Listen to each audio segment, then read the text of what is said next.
Bismillahirrahmanirrahim. Assalamu alaikum. Can you hear me?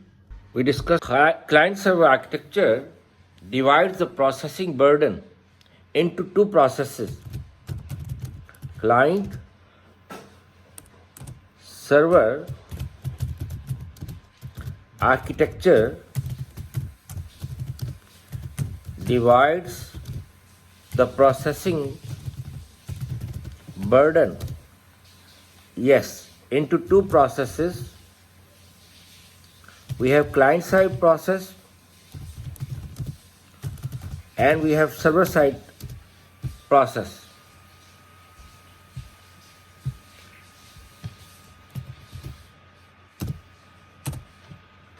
Client side and server side.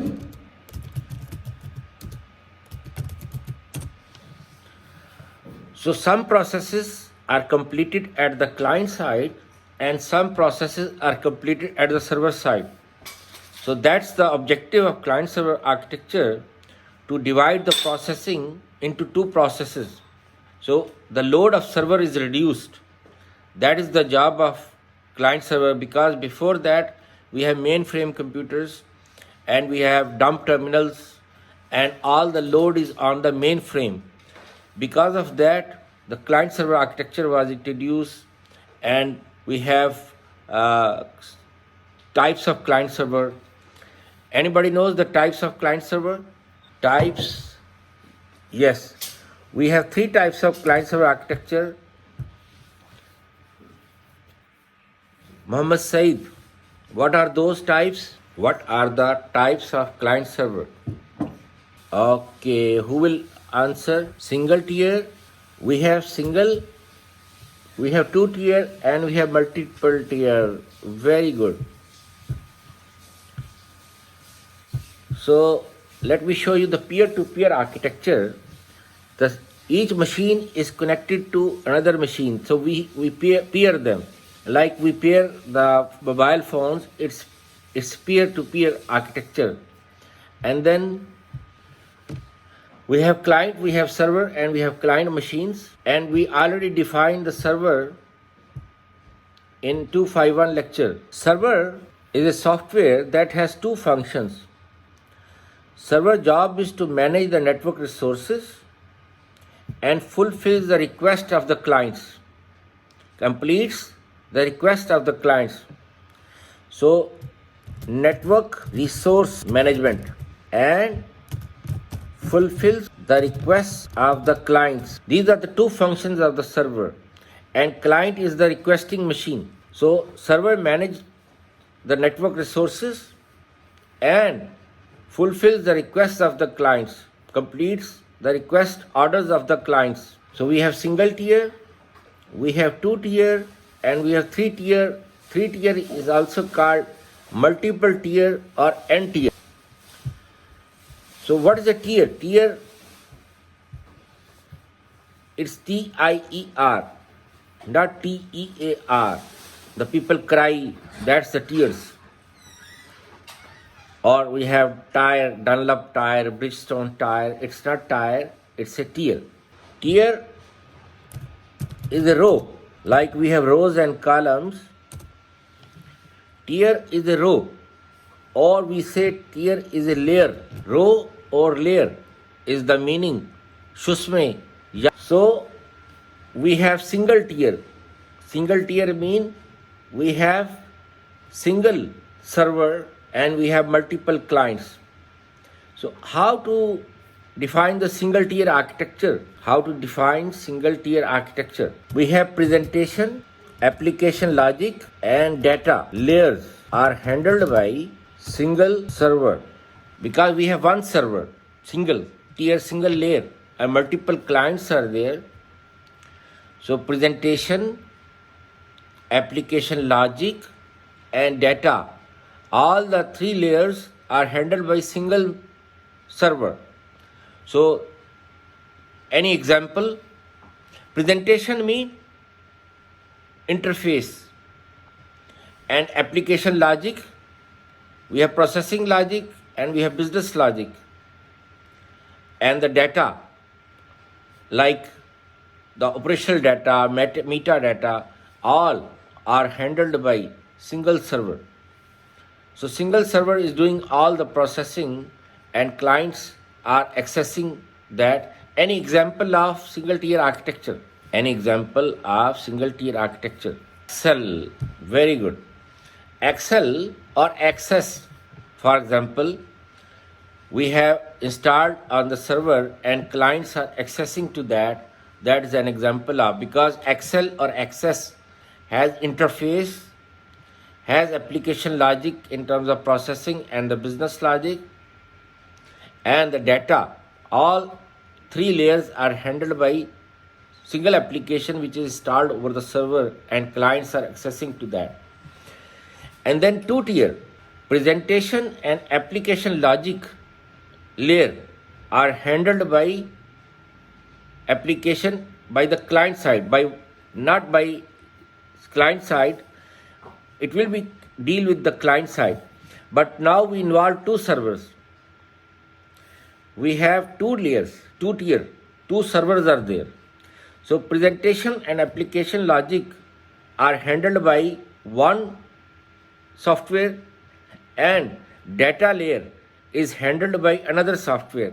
So presentation and application logic on one server and data is on the second server, like we have database. Database is on another server. So in this way, we have because in the single tier, if hacker will access the main server, he can see the interface presentation, he can see the application logic in terms of processing logic, business logic, and he can see the data. So we have serious threats about the data. Security threats are there. So because of that, two-tier architecture was introduced, and to reduce the load of server was reduced. Two-tier architecture has two machines. Presentation application logic like Java or ASP or Visual Basic on one server, and database like Oracle, Microsoft SQL Server, MySQL on another server, or Access, for example. Normally we don't use that for commercial projects, we use it for academic projects. So in this way, we reduce the load of the both servers and we increase our security, because if hacker will access the presentation application logic server, because that is the interface, then he doesn't know where is the database, and we reduce the network traffic as well. We increase our security, we increase our efficiency, performance, and more clients can be entertained, more clients can process their applications. So we reduce the network load as well. Efficiency of application is increased, customer satisfaction is increased, but still we can support limited number of clients. Because of that, three-tier architecture was introduced. How to define three-tier architecture? In this way, we can support more number of clients as compared to the two-tier, because now three servers are there. And we protected our application logic, business logic, because even hacker will access the presentation, he doesn't know, because we can arrange all the three servers, we can manage on three different locations. So even hacker will access the presentation server, he doesn't know where is the application logic, the business logic, and where is the data. Even he hacks the business logic server, he doesn't know where is the database server. So we increase our security, we increase our more number of clients can be processed, and more efficiency of application, network traffic is reduced. So we are optimizing our client server architecture, improving, and network management is also easy. Client server architecture management is easy. So we have three servers, but still again there is a limited number of support, because in terms of distributed environment like Amazon, eBay, Alibaba, we cannot figure out how many number of users will connect to our application. So there is need to extend, there is need to scale client-server architecture from 3-tier to multiple tier. Like Google needs multiple tier. We don't know our banks, Amazon, eBay, Alibaba, or e-commerce websites. So now we increase our servers. We can have more than one presentation layer server. We can have more than one application logic server, more than one database servers. So according to the requirements of the client, we can scale our client-server architecture into multiple tier, as many tiers we needed, as many layers we needed. So as number of users increase, we can scale our architecture. So from multiple tier, we can extend to n tier. N number of servers can be added. For example, backup server, security server, web server, file server, print server, and of course we have application logic server, business logic server, and database server. So these are the single tier to 2-tier, 2-tier to 3-tier, 3-tier to multiple tier and n-tier architecture.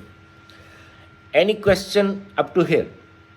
This also architectural patterns. So as you can see, we have presentation tier, we have logic tier, and we have data tier. It's very clear from the figure that we have presentation layer, logic layer, and the data layer. So the 3-tier architecture nomenclature, we have view, the presentation tier, logic, business or domain logic, and DB is the database and data tier. Then MVC is also an example of architectural pattern. MVC separates the application logic from the business logic. That is job of MVC. Now we define client server in the 3-tier, that presentation or 2-tier or single tier, that presentation layer is on one server, application logic is another server, and data is on another server. But MVC divides the application logic into separately by using MVC. We have application logic and we have the business logic. So we have view which contains the processing logic, and we have model which contains the business logic, and C is the controller. So controller is between model and the view. So view doesn't have any knowledge about the model, and model doesn't have any knowledge vice versa about the view. And controller is the mediator, mentor in between the view and the model. That is MVC. So view contains the processing logic. So even hacker will access the presentation server. He cannot access the business logic because business logic is on another server, which is the model server. So view one server, C controller on another server, model and view is another server, controller is another server, model is another. On 3 separate servers we can have model, view and controller. So in this way, if hacker attacks the presentation view server, he cannot access the business logic. So we increase the security of business logic. And another thing, we did not involve the server. It can be done at the client side. So as client will access the application like Ajax technology, asynchronous JavaScript for XML, it will load on the client machine. And we don't involve the server until like Amazon until customer will confirm the order, and then we need something to store on the server, then we involve the server, otherwise we will not involve the server. All jobs are done at the client end. So model view controller partitions, separates the application logic from the business logic. So that's the basic concept or fundamentals of MVC. Let me go to the slide. So it's an architectural pattern in software engineering that separates the application logic from the business logic. Main example of MVC using Java, so Microsoft .NET, Smalltalk, Ruby on Rails, ROR, Ruby on Rails, and there are many more. PHP frameworks are there. So we can develop applications using Java, .NET, Smalltalk. Ruby on Rails is the framework that by default has three modules, three separate modules: model module, view module, and controller module. As you initiate new project in Ruby on Rails, automatically three modules are generated: one for model, one for view, one for the controller. But in Java or .NET or PHP, you have to define that this is the model, this is the view, and this is the controller. So MVC was first implemented using Smalltalk in 1979 at Xerox Research Laboratory. So Xerox is very popular for printers, and they have research laboratory as well. So like HP printers are very popular, similarly Xerox printers are very popular. So let's see an example using Java for MVC.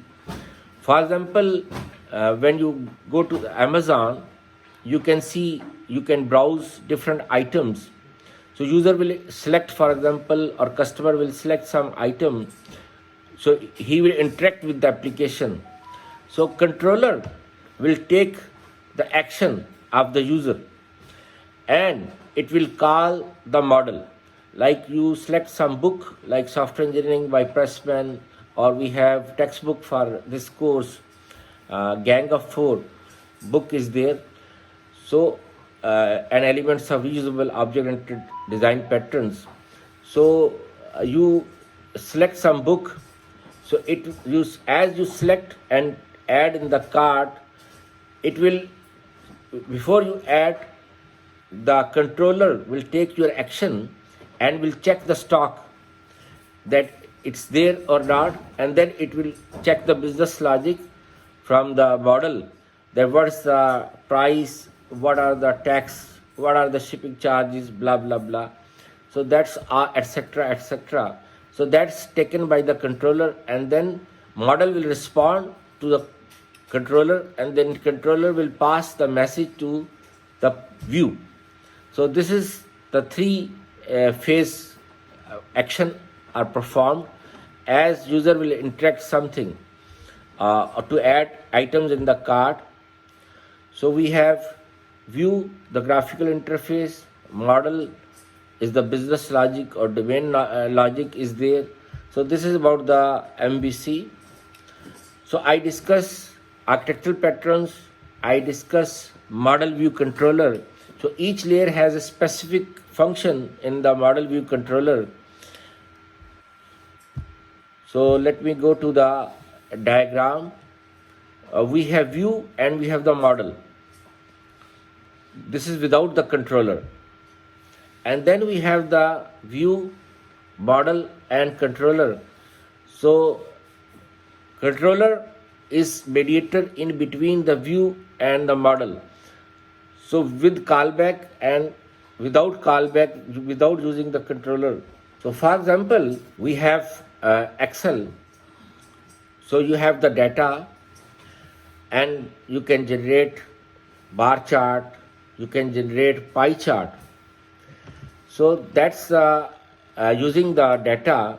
So we have view, we have application logic, and then the model and the controller is there.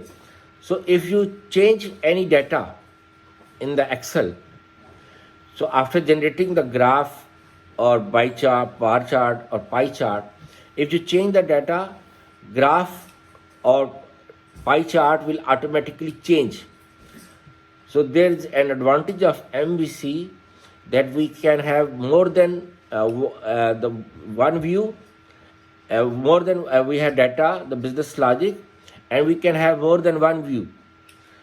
So same model can be used by multiple applications and can be used to generate multiple views. So business logic is the model. Yes, business logic is handled by model. Like our data is our model, business logic. And if you change some data on the Excel sheet, controller will check and will change the view, the graph or the pie chart or bar chart, pie chart.